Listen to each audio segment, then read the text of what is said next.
pero hoy quiero darle mi opinión editorial sobre esto. Podemos ver imágenes de lo que fue aquel día de hace exactamente 10 años de este siniestro del 11, ¿no?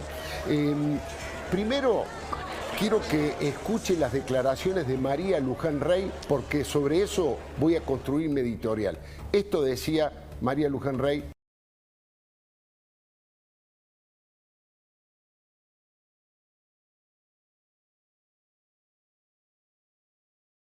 Por un tribunal, una condena que ha sido ratificada por la instancia superior, que es la Casación, y hoy el que tiene que resolver esta condena es la Corte Suprema de Justicia. Mire, a 10 años del siniestro de 11, así le escuchamos, María Luján Rey, está pidiendo que la Corte Suprema de Justicia confirme la condena a Julio De Vido. Realmente, básicamente es lo que ocurre, que De Vido fue sentenciado a 5 años y 8 meses de prisión, y como apeló al máximo tribunal, esta decisión todavía no está firme. Hoy los familiares decían, falta De Vido, falta De Vido. Fue en el acto a las 8:32 de la mañana. Mire, Julio Miguel De Vido, el gerente de las coimas y los retornos de los Kirchner,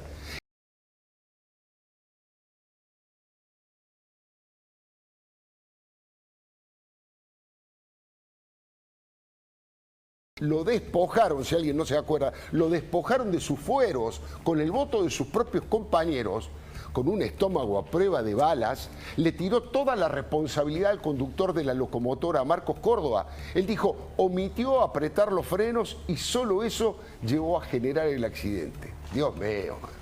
Una vez más, el cajero y el ministro de mayor confianza de la familia Kirchner se mostró como una suerte de provocador que humilló una vez más a los familiares de las víctimas. Creer que solamente con apretar el freno se hubiese evitado el siniestro más siniestro es una mentira grande como la Patagonia. Es mirar para otro lado en la corrupción, la falta de mantenimiento y el control que generaron en ese triángulo de las Bermudas conformado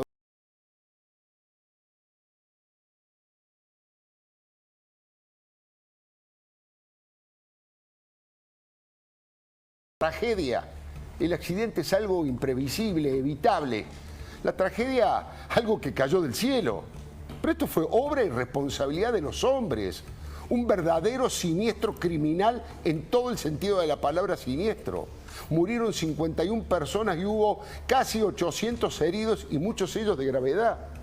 De Vido, además, no se privó de tirar debajo de ese tren también a sus 2 colaboradores en el tema ferroviario, a Ricardo Jaime, un corrupto confeso y el único preso actual, y a Juan Pablo Schiavi. Mire, en el 2015, la justicia ya había dicho que De Vido tuvo durante 9 años, por eso los artistas militantes del camporismo extremo no fueron capaces de actuar nunca en forma solidaria, miraron para otro lado ante semejante muerte multiplicada.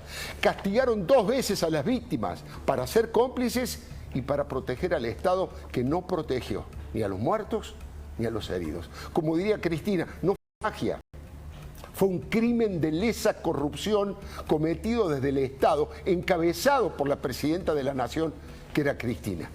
En las condiciones en las que estaba ese tren, el Chapa 16 del ferrocarril Sarmiento, solo un milagro podía salvar a los pasajeros de ese cementerio sobre rieles. Le digo la verdad, siento vergüenza ajena por el silencio cómplice del ladri progresismo K.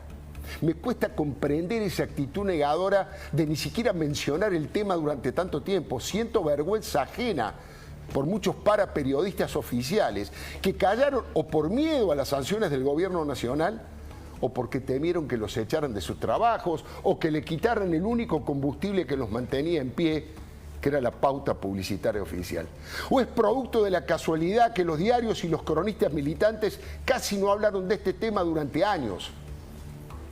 El más repugnante fue Víctor Hugo Morales, que no conforme con defender a malandras de la calaña de Amado Vudú o Lázaro Báez, atacó a los familiares de las víctimas. María Luján Rey le respondió algo demoledor. Cuando por obsecuencia se justifican muertes inocentes, se convierte en un ser despreciable y de ese lugar no se vuelve. Siento vergüenza ajena por muchos dirigentes como Eve de Bonafini o Estela Carlotto que se taparon la cara con la camiseta kirchnerista para no ver lo que pasó y justificar su indiferencia. Siento vergüenza ajena por todo lo que hace a las víctimas más víctimas y las vuelve a matar con el silencio y con la insensibilidad.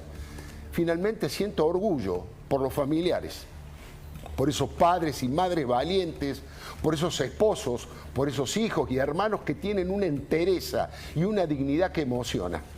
Y además por los que se animaron a acompañarlos solidariamente, ¿no? Los muertos eran estudiantes, eran trabajadores, soñadores, novios, amigos, una vida por nacer en una panza floreciente. Tímidos, audaces, solidarios, solitarios, familiares, eran como cualquiera de nosotros, porque cualquiera de nosotros podría haber estado en su lugar. Son muertos que llevamos adentro, que laten en nuestro corazón. Aunque el poder quiso hacerlos desaparecer del recuerdo popular, laten en nuestro corazón. ¿Sabe por qué? Porque siguen peleando por verdad, por juicio y castigo a los culpables, para que nunca más haya crónicas. Le doy mi palabra.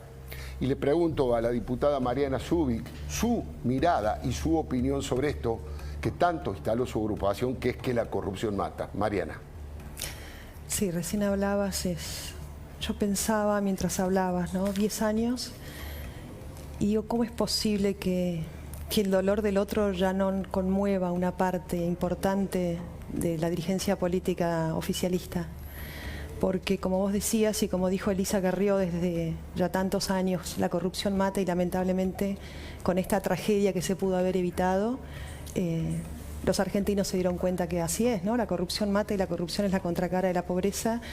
Y yo quiero aprovechar para abrazar a las familiares de esas 51 víctimas, especialmente a María Luján Rey, que es para mí un faro de dignidad, ¿no? Un faro moral y de dignidad y de integridad y de lucha, que bueno, se involucró, se dio cuenta que la política es la herramienta transformadora y a pesar del dolor desgarrador que ha vivido, ella se involucró y está hoy entre nosotros ayudando y colaborando. La verdad que es un ejemplo de mujer, de ciudadana, de madre extraordinaria, que nos interpela a todos, ¿sabes? Es decir, María Luján Rey nos interpela a los argentinos y a los dirigentes políticos, que pudo superar ese dolor y transformarlo de esta manera, debe convivir con él diariamente, ¿no? Ahora el tema es cómo continuar, porque hablamos de las 51 víctimas de 11, más las víctimas diarias, más las víctimas a ver, los muertos de la Argentina y cómo se está banalizando y cómo estamos de algún modo naturalizando